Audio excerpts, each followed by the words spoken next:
السلام علیکم ورحمۃ اللہ وبرکاتہ۔ امید ہے آپ سب لوگ ایمان کی بہترین حالت میں ہوں گے۔ اللہ تعالیٰ آپ کو ہمیشہ خوش رکھے، اللہ تعالیٰ آپ کو ہمیشہ اپنے ایمان میں رکھے، اللہ تعالیٰ آپ کو اپنی حفاظت میں رکھے، آپ کی سب دعاؤں کو قبول کریں۔ آج ہم ایک بک کا آغاز کرنے جا رہے ہیں جس کا نام ہے گھر ٹوٹنے مت دینا۔ آج انٹروڈکشن تھوڑا سا اس بک سے ریلیٹڈ ہوگا، پھر کل سے ٹاپک سٹارٹ ہوں گی انشاءاللہ۔ گھر انسان کے لیے پناہ گاہ ہوتے ہیں، اس کی امیدوں اور چاہتوں کا مرکز ہوتے ہیں۔ گھر میں ہی انسان کو سکون اور اطمینان کی ٹھنڈک پانا نصیب ہوتی ہے، لیکن گھر سیمنٹ، ریت اور اینٹ کی چنی ہوئی دیواروں سے نہیں بنتے۔ گھر فقط سامان، عیش و عشرت سے نہیں بنتے۔ گھر دلوں میں بسی محبتوں سے نہیں بنتے۔ گھروں کا تانا بانا محبتوں کے خمیر سے گوندا جاتا ہے۔ یہ محبت باہمی ہم آہنگی کی وجہ سے ہوتی ہے۔ یہ محبت اگر کچھ لوگ اور کچھ دو کے اصول پر ہو تو لڑکھڑاتی ہوئی محبت گلوں شکووں سمیت آگے بڑھتی رہتی ہے، لیکن اگر یہ محبت رب کی محبت اور اس کو خوش کرنے کی وجہ سے ہو تو بے لوث اور بے غرض ہو جاتی ہے۔ احسار اور قربانی کی لازوال داستانیں رقم ہوتی ہیں اور گھر مضبوط ہو جاتے ہیں، لیکن جہاں کہیں مفادات کی بات آئے تو رشتے میں دراڑ آ جاتی ہے۔ ایک بار دراڑ آ جائے تو اس کے بڑھنے اور ٹوٹنے کے امکانات اور بھی زیادہ بڑھ جاتے ہیں۔ یہ دراڑ کیسے آتی ہے؟ یہ دراڑ آتی ہے باہمی اعتماد کی کمی سے۔ یہ دراڑ آتی ہے ایک دوسرے کو دھوکہ دینے سے، بے مقصد زندگی گزارنے سے، اور یہ دراڑ آتی ہے رب کے تعلق میں خرابی سے۔ اگر رب کے ساتھ تعلق سٹرونگ نہیں ہے نا، رب کے ساتھ تعلق خراب ہو گیا نا، پھر بھی یہ دراڑ آتی ہے، اور یہ دراڑ آنے نہ دینا گھر ٹوٹ جاتے ہیں، اور گھر ٹوٹیں تو معاشرے ٹوٹ جاتے ہیں، لہٰذا گھر ٹوٹنے نہ دینا۔ کون ہے ہمارا دشمن جو گھر ٹوٹنے کے در پہ ہے؟ دشمن تو ایک ہی ہے نا، اسی کی نسل ہے، لیکن بات یہ ہے کہ ہم اسے دیکھتے نہیں ہیں اور شعور سے پہچانتے بھی نہیں۔ شیطان کی دشمنی سے ہم پوری طرح سے آگاہ نہ بھی ہوں، لیکن ہمیں پتہ ہے کہ ہم جانتے ہیں کہ گھروں کو توڑ دینا شیطانی مشن کا سب سے بڑا ایجنڈا ہے۔ حضرت جابر رضی اللہ تعالیٰ عنہ سے روایت ہے کہ رسول اللہ صلی اللہ علیہ وسلم نے فرمایا، بے شک ابلیس اپنا تخت پانی پر رکھتا ہے، پھر وہ اپنے لشکروں کو بھیجتا ہے، پھر اس کے نزدیک مرتبے کے اعتبار سے وہی مقرب ہوتا ہے جو وہ فتنہ ڈالنے میں ان سے بڑا ہوتا ہے۔ ان میں سے ایک آتا ہے اور کہتا ہے میں نے اس طرح کیا، تو شیطان کہتا ہے تو نے کوئی بڑا کام سر انجام نہیں دیا۔ پھر ان میں سے ایک اور آتا ہے اور کہتا ہے کہ میں نے فلاں آدمی کو اس وقت تک نہیں چھوڑا جب تک اس کے اور اس کی بیوی کے درمیان جدائی نہ ڈلوا دی۔ شیطان اسے اپنے قریب کر کے کہتا ہے، ہاں تو ہے جس نے بڑا کام کیا ہے۔ آج گھر کیوں ٹوٹ رہے ہیں؟ اس لیے کہ شوہر اور بیوی کے مقاصد مشترکہ نہیں ہوتے، اور لہٰذا ایک اگر دائیں کو جاتا ہے تو دوسرا بائیں کو جاتا ہے۔ جب شوہر کام کرتا ہے تو بیوی کہتی ہے کہ میرے لیے تو نہیں کرتا، اپنے لیے کرتا ہے، اپنے بچوں کے لیے کرتا ہے۔ اسی طرح اگر بیوی کچھ کرے تو شوہر کہتا ہے کہ میرے لیے تو نہیں کرتی۔ ایسا کیوں ہوتا ہے؟ اس لیے کہ ان کے درمیان ہم آہنگی نہیں، انہوں نے مل بیٹھ کر زندگی کی پلاننگ نہیں کی، انہوں نے اپنے مقاصد مشترکہ نہیں رکھے۔ کل جب گھرانے بہت مضبوط تھے تو لوگوں کو ایک دوسرے کی قدر تھی۔ شوہر اگر کام کرتا تھا تو بیوی اسے ریئلائز کرتی تھی۔ یوں ہر آنے والے دن میں یہ محبت بڑھتی رہتی تھی۔ اس کی وجہ یہ تھی کہ کل کے لوگوں نے اپنی آنے والی نسلوں کو اس کا شعور دیا تھا، لیکن آج وہ شعور ختم ہو گیا ہے۔ یاد رکھیے گا کہ ایک گھر اکیلا نہیں ٹوٹتا، ایک گھر ٹوٹتا ہے تو سینکڑوں ہزاروں گھروں کے ٹوٹ جانے کے راستے بنا کے جاتا ہے۔ جہاں رشتے بگڑ جائیں، جہاں انسانوں کے پاس جو سکون کا واحد گوشہ ہے وہ گھر نہیں آگ کی طرح محسوس ہوتا ہے انہیں، ان کے جذبات میں، ان کی زندگی میں آگ لگانے والا بن جائے، تو پھر مل کے یہ سوچنے کی ضرورت ہے کہ ہم اس آگ کو بجھانے کے لیے، اس گھر کو ٹوٹنے سے بچانے کے لیے کیا کریں۔ اس کو ٹوٹنے سے ایک ہی صورت میں بچایا جا سکتا ہے کہ گھر والوں کو صاحب شعور بنا دیں، انہیں رب کا شعور دے دیں۔ کتنی عجیب بات ہے کہ ہم بائیو کیمسٹری، فزکس اور میتھس کا تو بچوں کو بہت زیادہ شعور دیتے ہیں، اور اپنی ماں کا شعور نہ دینا چاہیے، باپ کا شعور نہ دینا چاہیے۔ اس گھر کی بھی پرواہ کرنی ہے۔ یہ گھرانہ ہمارے لیے بہت سارا اہمیت کا حامل ہے، اور اس گھر کی بہت پرواہ کرنی ہے، جو اس گھر کے افراد کی دیکھ بھال، کیئر کرنے کی وجہ سے ملے گا، اور اس بڑے کنبے اللہ تعالیٰ کے خاندان، پوری انسانیت کی دیکھ بھال، کیئر کرنے کی وجہ سے ہمیں نصیب ہوگا۔ اللہ تعالیٰ سے دعا ہے کہ وہ ہمیں اپنی ذات کا، اپنے مقصد زندگی کا اور آخرت کی جواب دہی کا سچا شعور نصیب فرمائے، آمین۔ آؤ اس گھر کے لیے کوشش کریں جہاں کبھی بیماری نہیں آئے گی۔ کون سی بیماری؟ روحانی بیماری، نفسیاتی بیماری۔ جہاں کبھی بڑھاپا نہیں آئے گا، جہاں کبھی غم نہیں آئیں گے، جہاں حسن ملے گا، جہاں ایسی جوانی ملے گی جو کبھی پرانی نہ ہو، جہاں پر خوشیاں ملیں گی، جس خوشی کو کوئی غم اپنی گرفت میں نہیں لے سکے گا، جہاں من چاہا سب کچھ ملے گا، جہاں انسان کے لیے اللہ تعالیٰ کی رضامندی سب سے بڑا تحفہ ہوگی۔ اس گھر کے لیے آج کوشش کرنی ہے۔ اللہ تعالیٰ سے دعا ہے کہ اللہ تعالیٰ ہمارے ان دعاؤں کو قبول و منظور فرمائے۔ تو ہم بک کا آغاز کرتے ہیں، جس میں ہم قرآنی آیات میں اللہ تعالیٰ نے جو فرمایا پہلے وہ پڑھیں گے، گھر ٹوٹنے سے ریلیٹڈ، اس کے بعد ہم اس کی ڈیٹیل میں جائیں گے۔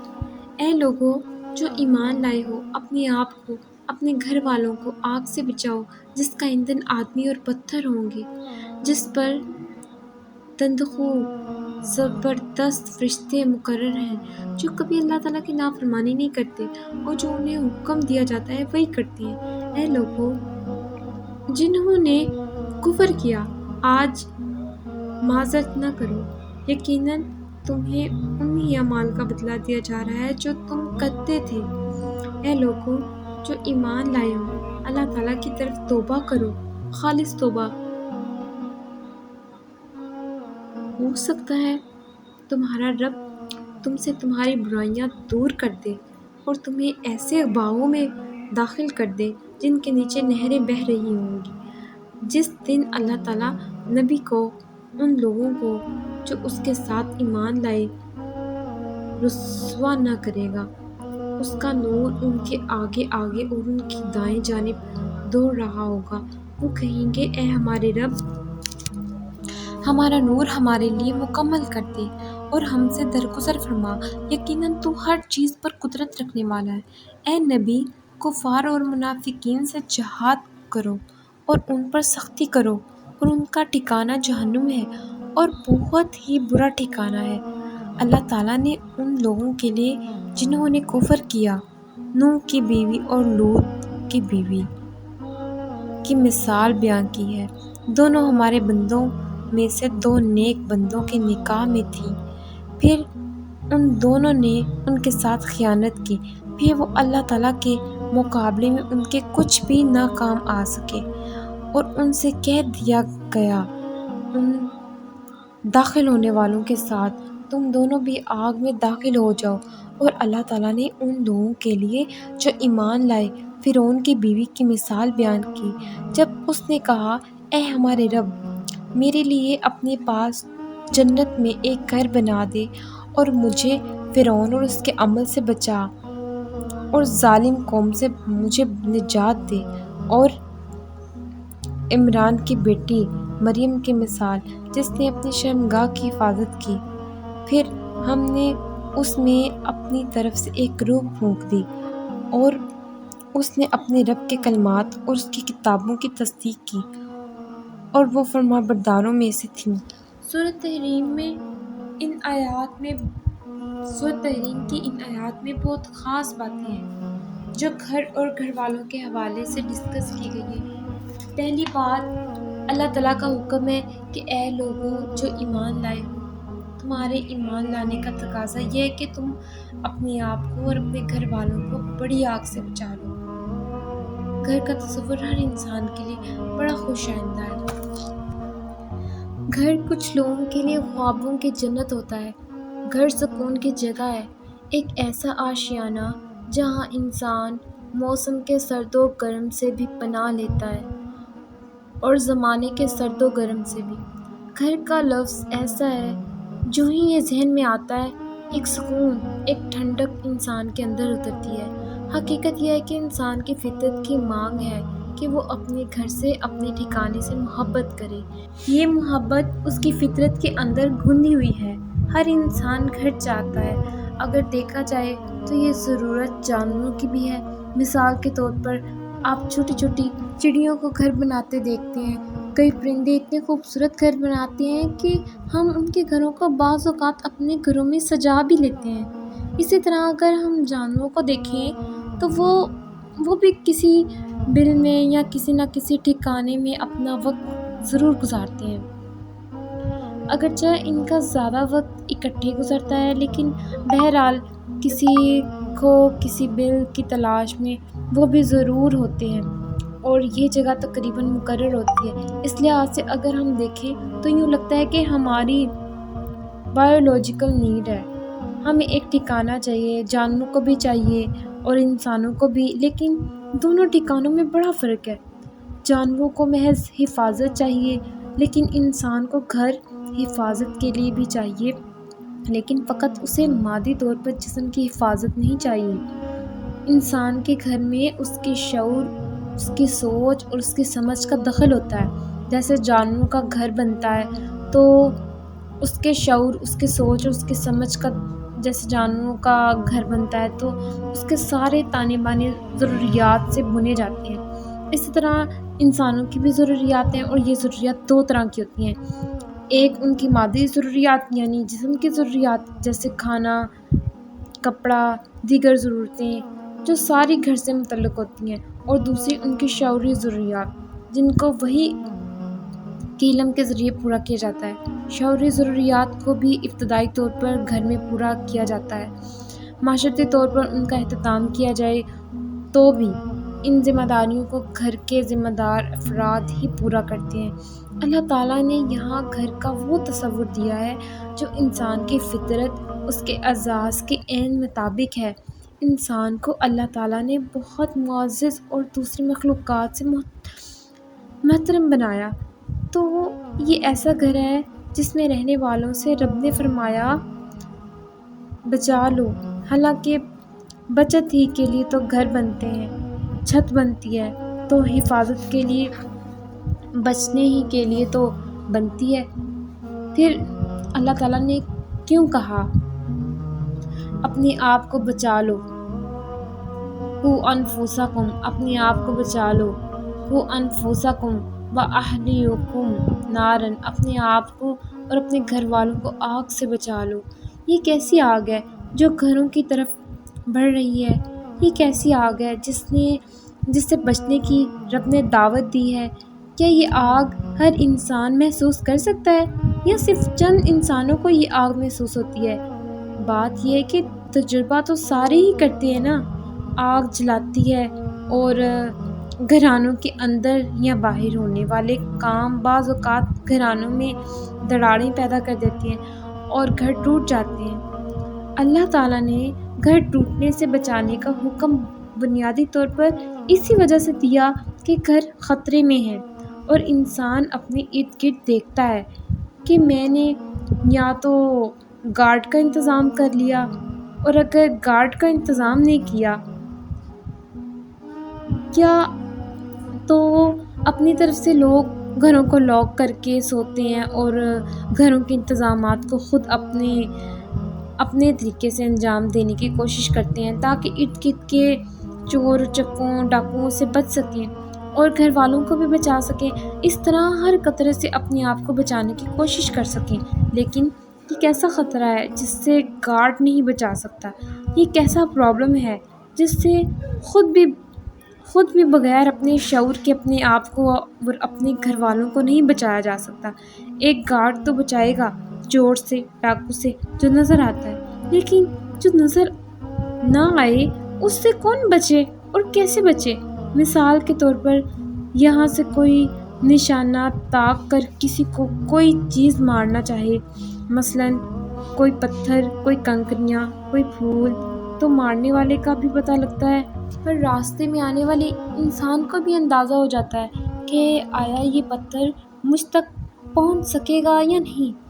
پھر دیکھیے کہ انسان کسی چیز کو اپنی طرف آتے دیکھتا ہے تو فوراً ذرا سا پیچھے ہٹ جاتا ہے یا آنکھیں بند کر لیتا ہے کہ کہیں نقصان نہ ہو جائے. آنکھ کتنی تیزی سے نہ بند ہوتی ہے. ذرا سی کوئی خطرے والی چیز ہو ہماری آنکھیں فوراً سب سے پہلے بند ہو جاتی ہیں، گویا ہر چیز ہماری آنکھوں میں ہی آ رہی ہو. لیکن جو چیز نظر نہیں آتی اس کے لیے انسان اتنا کانشیس نہیں ہوتا، اتنا زیادہ پریشان بھی نہیں ہوتا.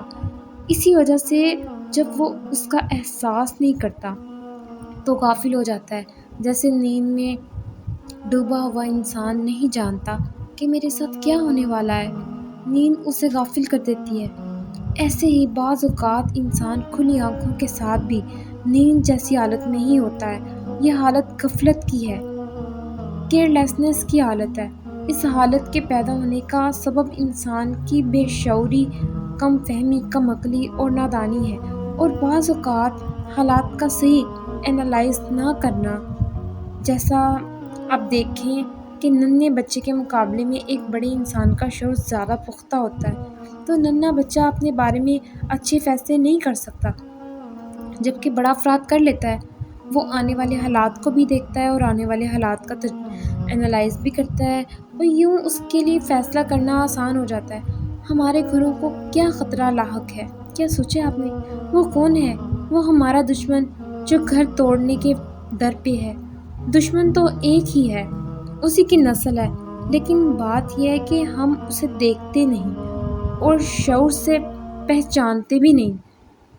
وہ دشمن جس کی دشمنی کی حقیقت اللہ تعالیٰ نے یوم الصد پہ جس دن سب روحوں کو حاضر کیا تھا، اور خاص طور پر جس دن شیطان اور آدم کا آمنا سامنا ہوا تھا، واضح کر دیا تھا. اس دن جب اس نے اللہ تعالیٰ سے مہلت مانگی تھی. ابلیس نے کہا مجھے اس دن تک کی مہلت دے دے جبکہ یہ سب لوگ اٹھائے جائیں گے. اللہ تعالیٰ نے فرمایا یقیناً تم مہلت دیے جانے والوں میں سے ہو. ابلیس نے کہا چونکہ تو نے مجھے گمراہی میں ڈالا، میں ان کے لیے تیرے سیدھے راستے میں ضرور بیٹھوں گا. پھر میں ضرور ان کے آگے سے اور ان کے پیچھے سے اور ان کے دائیں سے اور ان کے بائیں سے اور ان پر آؤں گا، اور تو ان میں سے اکثر کو شکر گزاری میں نہ پائے گا.